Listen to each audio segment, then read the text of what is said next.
here's the big secret. The big secret is what we call income-driven repayment plans. If you haven't heard of income-driven repayment plans, this could be the best news you've heard all day, all right? Now, income-driven repayment plans means that the loan payments are a percentage of the income of the parent, not the parents, that takes out the loans, not the loan balance, okay? It's not about the loan balance, it's about a percentage of the income. That's why they call them income-driven repayment plans, which means that you should take out the loans on the individual parent that makes the lowest income, even if they don't make any money at all, okay? I make decent money myself. My wife does not have a traditional income. We have two girls in college, and we are borrowing all of the money for our girls under my wife's name, who has no income.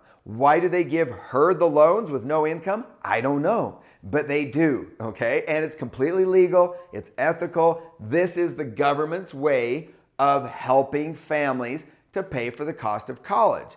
Now, it's not about the interest rates. You should not choose college loans based on the interest rates, okay? Just like it says on the federal government's website at studentaid.gov, if your federal student loan payments, now this can apply to you as parents as well, are high compared to your income, you may want to repay your loans under an income-driven repayment plan. So if you make no income, then whatever the loan payment is, that's going to be high. Now, even if you do make $100,000 a year, but you're going to send 5 kids to college. If you have 5 kids that are all going to go to Ivy League schools and you need to borrow $1 million, well, then your loan payment would probably be high even on $100,000 a year income, right? So no matter what the situation is, you can get what we call these income-driven repayment plans. Let's take a closer look. All right. The first one is income contingent repayment plans, or ICR. It's 20% of your discretionary income for 25 years. That means if you contribute to a retirement account or something, that would lower your discretionary income. So there are even more ways to lower that discretionary income. How about income-based repayment plans? IBR, that's 15% of your discretionary income, but for 25 years, right? Then pay as you earn, okay, repayment plan, or pay, is 10% of discretionary income for only 20 years.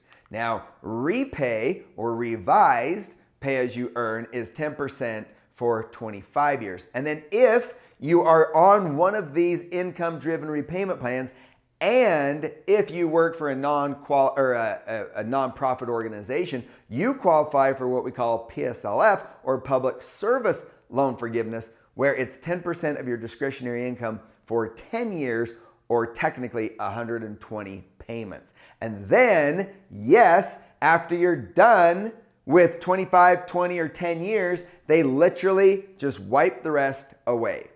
It is all forgiven, all right? It's all forgiven after the 25 to 10 years or 20 years. And if you become permanently disabled, or if you pass away, heaven forbid, then these loans are forgiven upon death or disability as well. All of which is something to consider when taking out these loans. Now, I am not saying that I agree with any of this. I don't understand why my wife, with her income alone, could borrow as much money as we wanted to send 5 kids to college.